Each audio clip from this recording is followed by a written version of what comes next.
چند منٹوں میں گھنٹوں کا جو خطاب ہے نا وہ لفظوں میں سمو دوں تاکہ ہماری اس محفل، کیونکہ جب خلوص ہوگا چند الفاظ بھی اللہ کے پیارے محبوب کی بارگاہ میں قبولیت کا درجہ حاصل کر سکیں گے۔ تو میں نے آپ کی خدمت میں قرآن مجید فرقان حمید کی ایک آیہ مبارکہ کا چھوٹا سا حصہ تلاوت کرنے کی سعادت حاصل کی۔ یہ سمجھنے سے پہلے ایک بنیادی موبائلوں کو اور کیمروں کو نہ دیکھو، آپ میری طرف توجہ کرو۔ تو وہ بات یہ ہے، وہ بات اگر آپ سمجھیں گے تو قرآن کی اس آیت کی سمجھ آئے گی۔ اللہ نے پورے قرآن میں الحمد کی الف لام سے لے کر والناس کی سین تک پورے قرآن میں، میری تقریر شروع ہے بھائی، اللہ نے پورے قرآن میں الحمد کی الف لام سے لے کر والناس کی سین تک پورے قرآن میں نیکی کرنے کا حکم دیا ہے اور برائی کرنے سے صرف انہوں نے منع ہونا ہے جو بولے، باقیوں کو چھٹی۔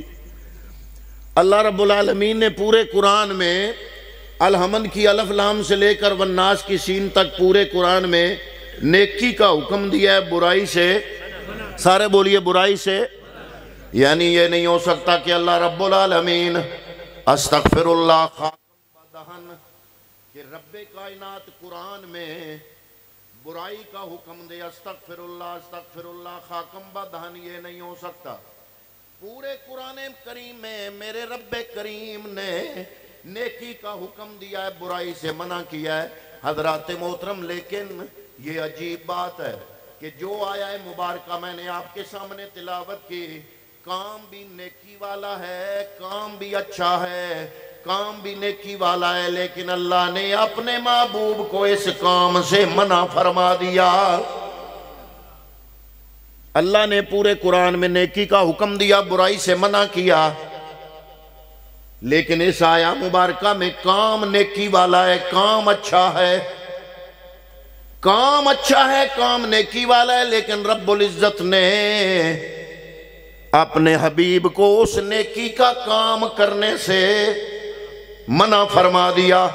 یا اللہ تو قرآن میں نیکی کا حکم دیتا ہے، برائی سے منع کرتا ہے، یہ عجیب بات ہے، کام نیکی والا ہے اور اللہ نے اپنے حبیب کو اس کام سے منع کر دیا۔ وجہ کیا ہے؟ اس وجہ کا ہی آج میرا عنوان ہے۔ حضرات محترم، وہ وجہ کیا ہے؟ وہ وجہ جب سمجھیں گے اس کے ساتھ ہی میرا عنوان آپ کے سامنے نکھر کے آ جائے گا۔ اللہ رب العالمین نے فرمایا لا تصلی علی احد منہم مات ابدا، اے میرے حبیب، میں رب تمہیں حکم کر رہا ہوں، ان میں سے اگر کوئی مر گیا تو تم نے نماز جنازہ میں شامل نہیں ہونا۔ اب کسی کا نماز جنازہ پڑھنا نیکی کا کام ہے کہ برا کام ہے؟ یا اللہ کام نیکی والا ہے۔ کافر کا جنازہ نہیں ہوتا، وہ اگر ہمیں مسئلے کا پتہ ہے تو جو 1.25 لاکھ نبیوں کا امام ہے، جو خود صاحب شریعت ہے، کیا اس نبی کو نہیں پتا ہوگا کہ کافر کا جنازہ نہیں ہوتا؟ جنازہ تو ظاہر ہے اس کا ہی ہوتا ہے جو پڑھتا ہے لا الہ الا اللہ محمد الرسول اللہ، لیکن اللہ رب العالمین نے منع فرما دیا۔ اس منع کے اندر راز کیا ہے؟ یہ راز ہی آج میری گفتگو کا عنوان ہے۔ یا الہ العالمین، کام نیکی والا ہے، تو نے اپنے نبی کو منع کیوں کر دیا؟ آؤ علماء مفسرین سے پوچھتے ہیں جناب وجہ کیا ہے؟ علماء مفسرین فرماتے ہیں لا تصلی علی احد منہم ہے، منکم نہیں۔ اگر منکم ہوتا تو بات غور والی تھی، لیکن یہاں پر تو بات بالکل واضح ہے۔ اللہ نے یہ نہیں فرمایا ان میں سے کوئی فوت ہو جائے تو تم نے جنازہ نہیں پڑھنا، بلکہ رب نے فرمایا منہم، اے محبوب ان میں سے اگر کوئی فوت ہو جائے تو تم نے جنازہ نہیں پڑھنا۔ میں نے ہاتھ جوڑ کے عرض کیا ہے علماء اہل سنت، اے مفسرین کرام، جب کافر کا جنازہ نہیں ہوتا ہم جانتے ہیں، اللہ کا نبی تو جانتا ہوگا یہ منہم والے کون ہیں؟ انہوں نے کہا منہم میں 2 گروہ ہیں، ایک وہ ہیں جو اندر سے بھی کافر ہیں، باہر سے بھی کافر ہیں، اور ایک وہ ہیں منہم والے جو اوپر سے تو کلمہ پڑھتے ہیں، زبان پہ تو نبی کا نام ہے، لیکن اندر میرے نبی رحمت صلی اللہ علیہ وسلم کا بغض ہے۔ اور رب العالمین یہ چاہتا نہیں کہ چاہے زبان کلمہ پڑھتی رہے، لیکن جس کے دل میں نبی کا بغض ہو اس کا نماز جنازہ پڑھا جائے۔ کیا رزلٹ نکلا؟ مینہم میں دو گروہ، ایک کافر ایک منافق۔ کافر وہ جو اندر اور باہر سے کافر، منافق وہ جو زبان پہ تو کلمہ اندر بغض۔ اللہ نے فرمایا مینہم، اے محبوب ان میں سے کوئی مر گیا تو تم نے جنازے میں شامل نہیں ہونا۔ اب آؤ سوال کرتے ہیں آپ کو ساتھ شامل کر کے۔ اللہ کی بارگاہ میں میں التجا کرتا ہوں کہ اے رب کائنات، اگر تیرا نبی جنازے میں شامل ہو بھی گیا تو کیا ہوگا؟ بخشنا تو نے اپنی مرضی سے ہے۔ اور کئی بڑے بڑے علماء اور بڑے بڑے مکاتب فکر والے یہ عقیدہ دیتے ہیں کہ نبی کے چاہنے سے کچھ نہیں ہوتا۔ آپ نے نیٹ پہ سنے ہوں گے علماء جنہوں نے کہا کہ نبی کے چاہنے سے کچھ نہیں ہوتا۔ یا اللہ، اگر نبی کے چاہنے سے کچھ نہیں ہوتا، نبی جنازے میں شامل ہو بھی گیا، اے میرے مولا بخشنا تو نے اپنی مرضی سے ہے تو کیا ہوگا؟ اگر پیغمبر جنازے میں شامل ہو گیا تو کیا ہوگا؟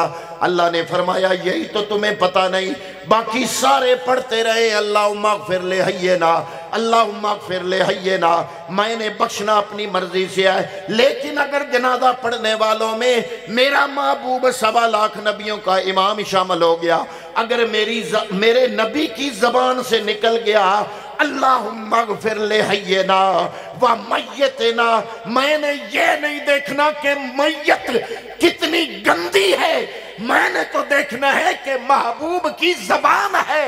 میں میت تو نہیں دیکھوں گا، مصطفیٰ کی زبان کو دیکھتے ہوئے اللہ رب العالمین کو بخشنا پڑے گا۔ اس لیے منافق کی بخشش کا خطرہ تھا، اپنے محبوب کو جنازے میں کھڑے ہونے سے بھی منع کر دیا۔ سبحان اللہ، ماشاءاللہ۔ یا اللہ یہ عجیب بات ہے، تو نے اپنی، لوگ کہتے ہیں کہ نبی کے چاہنے سے کچھ نہیں ہوتا۔ علماء نے فرمایا یہ تو تمہیں پتہ ہی نہیں کہ نبی کے چاہنے سے ہوتا کیا۔ وہ ذرا اندازہ لگاؤ، جب مصطفیٰ کریم ابتدائی 17 مہینے جب نماز فرض ہوئی، اس کے بعد ہم سارے مسلمان بیت المقدس کی طرف منہ کر کے نماز پڑھتے تھے۔ منہ کس طرف؟ بیت المقدس کی طرف، مسجد اقصی کی طرف۔ حضور نبی کریم ظہر کی نماز پڑھا رہے ہیں، دل میں خیال آیا، میرے نبی کے دل میں خیال آیا، یہودی کہتے ہیں کہ نیا دین لائے ہو، نیا مذہب لائے ہو، اپنا قبلہ بھی لو، قبلہ تو ہمارے والا، اس طرف ہی منہ کر کے نماز پڑھتے ہو۔ دل میں یہ سوچ رہے ہیں کہ کاش میرا دادا ابراہیم اور میرا دادا اسماعیل، انہوں نے اپنے ہاتھوں سے یا اللہ جو تیرا گھر بنایا تھا، کاش میں محمد کا قبلہ وہ کعبہ بن جائے۔ ابھی یہ تمنا لفظ بن کے زبان پہ نہیں آئی، لفظوں کا لباس پہن کے زبان پہ نہیں آئی، ابھی دل میں موجود ہے۔ 2 رکعتیں ادا ہو چکی ہیں، 2 ابھی باقی ہیں۔ اللہ نے جبریل کو بلایا، فرمایا اے جبریل جا وہی لے کے جا میرے نبی کی طرف، قد نرا تقلب وجہک فی السماء فَلَنُوَلِّيَنَّكَ قِبْلَةً تَرْضَاهَا۔ اے جبریل جا وہی لے کے جا، یا اللہ 2 رکعتیں ادا ہو گئی مسجد اقصی کی طرف منہ کر کے، اب سلام پھیر لے تو جاؤں۔ لوگ کہتے ہیں نا وہ مسجد قبلتین، میں کہتا ہوں وہ ظہر کی 4 رکعتیں بھی قبلتین۔ پہلی 2 رکعتیں مسجد اقصی کی طرف منہ کر کے نماز پڑھی، اور آخری 2 رکعتیں بیت اللہ کی طرف منہ کر کے نماز پڑھی۔ ابھی 2 رکعتیں پوری ہوئیں، جبریل امی آ گئے، قرآن کی آیت لے کے آ گئے، قد نرا تقلب وجہک فی السماء، اللہ رب العالمین نے تیرا چہرہ بار بار آسمان کی طرف اٹھنا دیکھ لیا ہے۔ یعنی وہ تمنا دل میں ہے، جب دل میں تمنا ہو تو تھوڑی بہت حرکت چہرے پہ بھی ہوتی ہے۔ حضور نبی کریم سے نماز ادا فرما رہے ہیں اور اس تمنا کے تحت تھوڑا تھوڑا آپ کا چہرہ آسمان کی طرف اٹھ رہا ہے، مائل ہو رہا ہے آسمان کی طرف۔ اللہ رب العالمین نے چہرے کا جھکاؤ بار بار اس تمنا کے نتیجے میں جب مصطفیٰ کریم کا چہرہ بار بار آسمان کی طرف اٹھ رہا تھا تو اللہ نے اس کو لفظوں میں بیان فرمایا۔ حضرت محترم رب نے فرمایا قد نرا تقلب وجہک فی السماء، اے محبوب تیرے چہرے کا بار بار مائل ہونا ہم نے دیکھ لیا ہے۔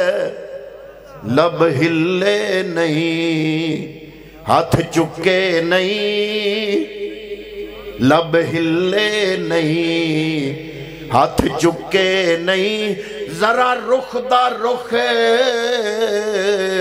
بدلائے آسی، اے تھے وی فتر دا دیوا دے، پے توڑ چڑھائے جان دے نے، محبوباں دی مرضی تے قبلے بدلائے جان دے نے۔ اللہ رب العالمین فرما رہا ہے تم کہتے ہو نبی کے چاہنے سے کچھ نہیں ہوتا، میں رب العالمین وہ نبی کی تمنا جو لفظوں کا لباس پہن کے ابھی تک زبان پہ نہ آ سکے، صرف دل تک ہو، اللہ رب العالمین اس تمنا کو لفظوں کا لباس پہن کے زبان تک آنے سے پہلے قبول فرما لیتا ہے۔ نعرہ تکبیر، نعرہ رسالت، نعرہ تحقیق، نعرہ حیدری۔ اب اگلی بات بڑی عجیب ہے، حضور جماعت کرائی ہوئی تھی اور یہ دونوں سمتیں ایک دوسرے کے اپوزٹ متضاد ہیں۔ جنہوں نے مسجد قبلہ تین دیکھی ان کو پتہ ہے کہ اگر بیت اللہ کی محراب اس طرف ہے تو بالکل اس کے بالمقابل جو ہے وہ بیت اللہ کی اور مسجد اقصی کی ایک دوسرے کے اپوزٹ۔ اب حضور نبی کریم جماعت کرائی ہوئی ہے، اللہ نے فرمایا ابھی رخ بدل لو۔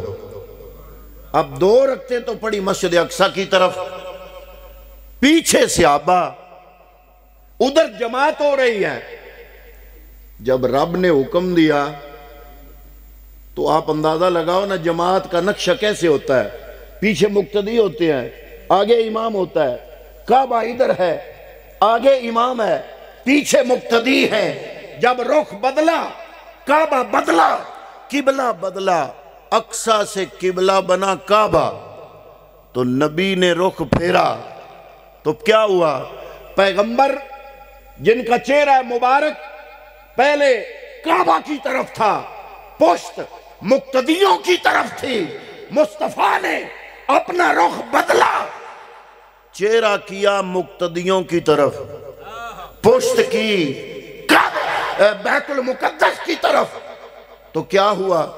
جب سارے مقتدی ایسے نماز میں کھڑے ہوں اور امام صاحب آگے دیکھنے کی بجائے رخ بدل کے ان کی طرف رخ کر لیں، جب کر لیا رخ، اب مقتدیوں پر جو صحابہ تھے سارے امتحان آ گیا کہ ہم کیا کریں۔ جب حضور نے رخ بدلا تو جو سمجھدار تھے نا وہ فٹ حضور کے پیچھے آ کے جدھر چہرہ حضور کا تھا ادھر ہی ان کا چہرہ ہو گیا۔ سبحان اللہ، ماشاءاللہ۔ اور کچھ صحابہ نے سوچا بھی ہم تو نماز پڑھ رہے ہیں، اگر حضور نے رخ ادھر کیا بھی ہے تو سلام پھیرنے کے بعد پوچھ کے کریں گے، باقی دو رکعتیں بھی پڑھ لیں اس طرف جس طرف پہلی دو پڑھی ہے۔ یہ بات ہے سمجھنے والی۔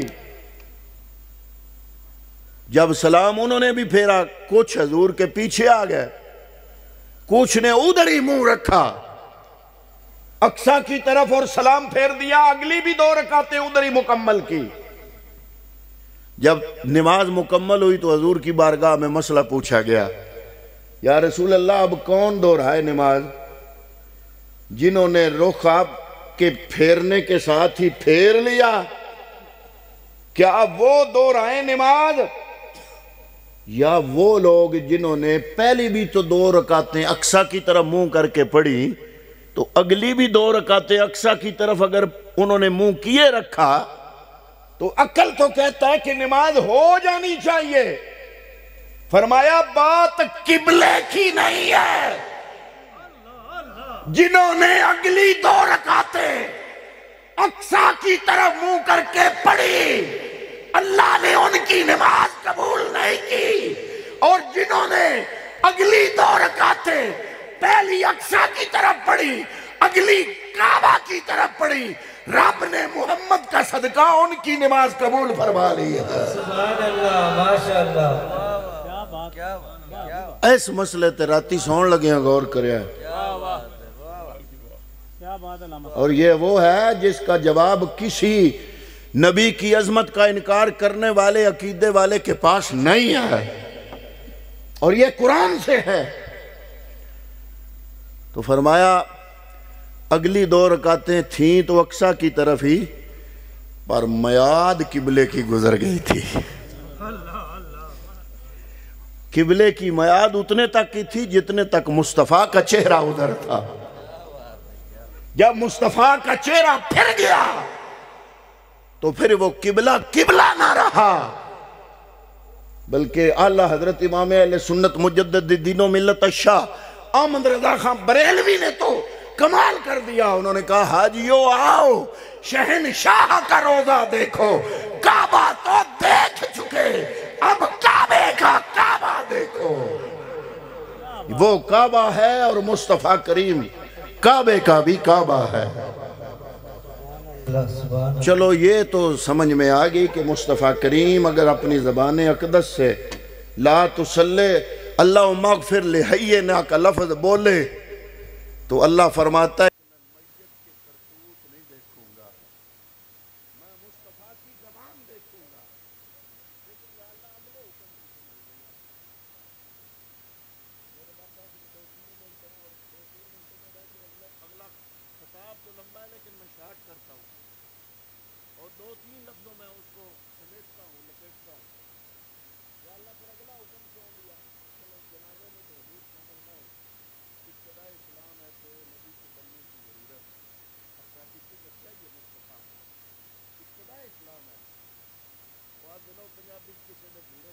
جانا چاہیے ہے۔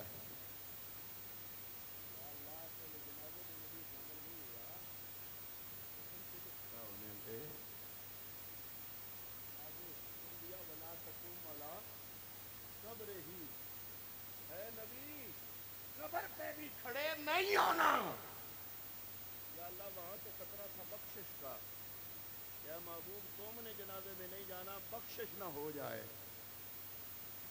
قبر پہ کھڑے ہونے سے کیا خطرہ ہے؟ فرمایا جو خطرہ ادھر تھا وہی خطرہ ادھر ہے۔ یا اللہ کیا؟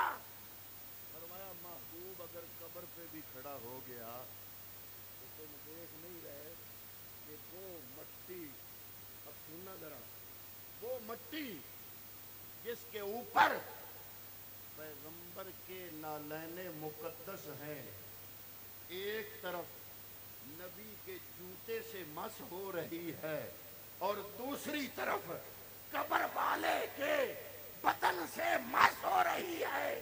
اگر نبی قبر کے پاس کھڑا ہو گیا تو میں رب یہ نہیں دیکھوں گا قبر والا کتنا گندا ہے، محمد کے قدموں کا صدقہ مجھے بخشنا پڑے گا۔ اس لیے فرمایا ولا تقم علی قبرہ، اے حبیب محبوب قبر پہ بھی کھڑے نہیں ہونا۔ یا اللہ ہوگا کیا؟ فرمایا وہی خطرہ ادھر ہے۔ اب آج میں بڑے لطف والی آخری بات کرنا چاہتا ہوں۔ آپ نے علماء سے سنا ہے نا